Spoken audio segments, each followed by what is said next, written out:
Hi, I'm David Simmons. I'm an editor with the Ohio History Connection and the president of the Ohio Historic Bridge Association. I will be talking today about the Sherman family of bridge builders in central Ohio and western Ohio that had a connection that actually spanned 120 miles.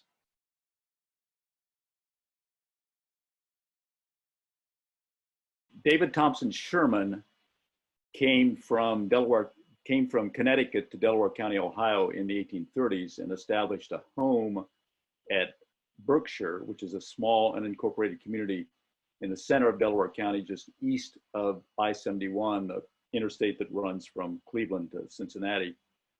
Sherman listed himself as a wagon builder for a number of years, and this plat shows his wagon shop as WSH on the plat. He got his first contract from the county commissioners in 1832, and then shortly after that began getting contracts for building entire bridges. The Sherman house still stands in Berkshire, where it says D.T. Sherman there in the plat. And when the current owner pulled up the kitchen flooring as part of a remodeling project, he uncovered massive wooden timbers, massive framing in the subfloor, obviously material left over from one of Sherman's numerous bridge projects. Among the early bridges that Sherman built for Delaware County was a three-span structure over the Olentangy River at Stratford, just south of the county seat of Delaware. Sherman built the bridge in 1852 to replace a bridge that had been erected by a private turnpike company. And the county auditor, who serves as the secretary for the commissioners, really helped future historians by going into great detail on the specifications for Sherman's Stratford Bridge. The lower chord was a pair of timbers 6 inches by 12 inches in measurements that ran 63 feet. The top chord measurements were slightly smaller, but also 63 feet. Now, you know that a timber that's 6 inches by 12 inches comes from a much larger tree that you have to take to the sawmill. So it's hard to envision what 63 feet is, but if you think of a standard bowling alley, 63 feet is just slightly more than a routine bowling alley. The Stratford Bridge had 24 timbers measuring 63 feet long and these large dimension timbers. So this is just one bridge in central Ohio in the mid-century being built from huge timbers. So you can imagine the size of the forest that was necessary to sustain a building project like this.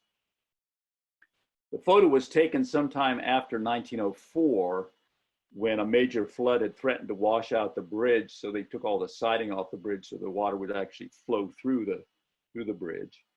But it was the bridge itself was finally demolished in 1913, that really major early 20th century flood that impacted all of Ohio. But the photo itself was taken from an adjacent interurban bridge. Ohio once had more interurban lines, basically narrow gauge commuter lines, than any other state in the Union. And this car is standing on that Stratford interurban bridge crossing the Olentangy River very close to the covered bridge. Today, all that remains are the abutments on the west side of the river, and you can see how close the two bridges were in this photograph. In January 1859, the Delaware County Commissioners decided to build a bridge, new covered bridge in Genoa Township over Big Walnut Creek, about 2 miles south of Galena, which is the community that I live in now. This photo was taken shortly before the bridge's demolition for a major reservoir for the city of Columbus. It was a 2-span burr truss, but it was no longer possible to get the 63-foot timbers that had been specified for the Stratford Bridge. So the specifications in this case indicated how shorter spans were to be locked together to make the necessary lengths for the lower chord. And the site is now underneath Hoover Reservoir. But I think it's interesting, 1852, 1859, within that decade, the Ohio forests were obviously being decimated so that you no longer had these large dimension timbers available for building projects like this. David T. Sherman died in 1867 at the age of 70 and is buried in the Berkshire Cemetery near where his home was. He or his children were responsible for over a third of the 64 covered bridges that were built in Delaware County. His son, Everett Sherman, had by this time moved from Berkshire to a farm just outside of the village of Galena. He took over the family business.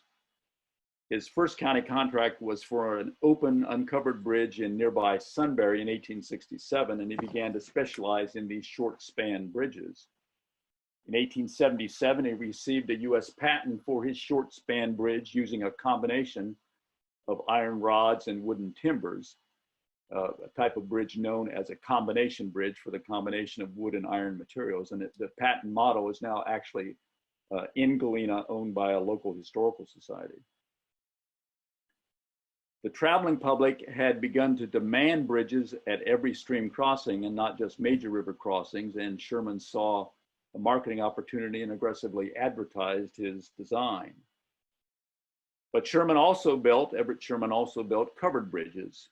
In 1883, Sherman built what is today Delaware County's only standing covered bridge across Big Walnut Creek on Chambers Road in Porter Township, north of the village of Sunbury. It represented a patent issued to Horace Childs in 1846, appropriately called a Childs Truss.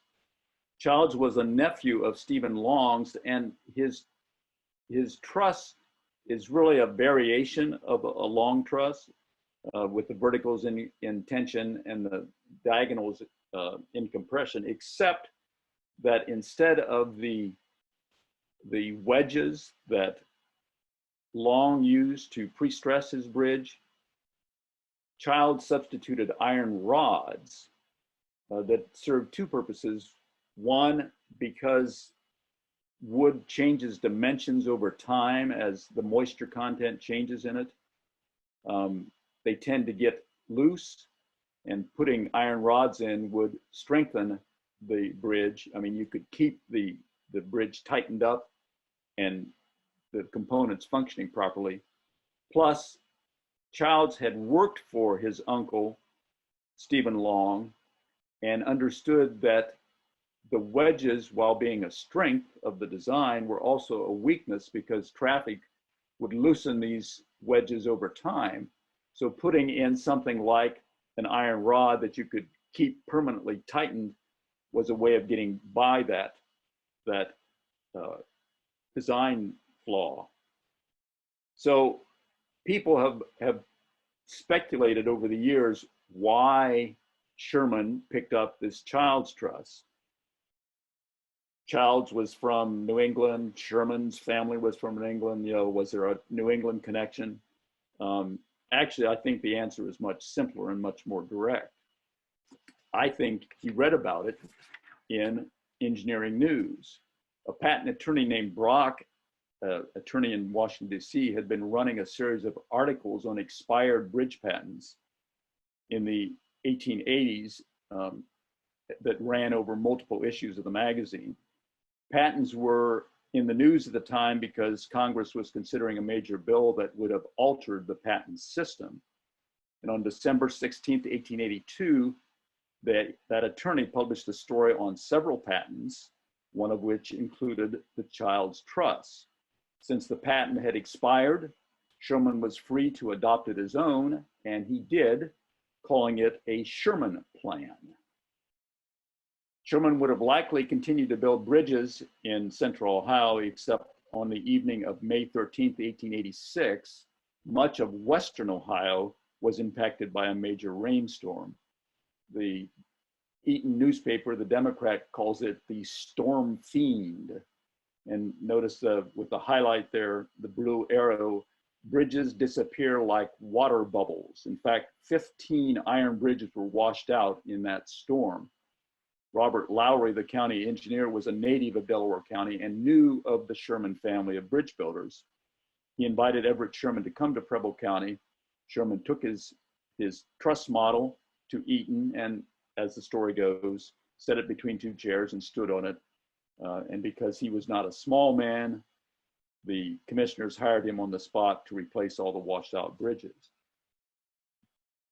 Sherman was only able to build one bridge in 1886, but with the county putting a lot of pressure on him, he built 4 bridges in the following year.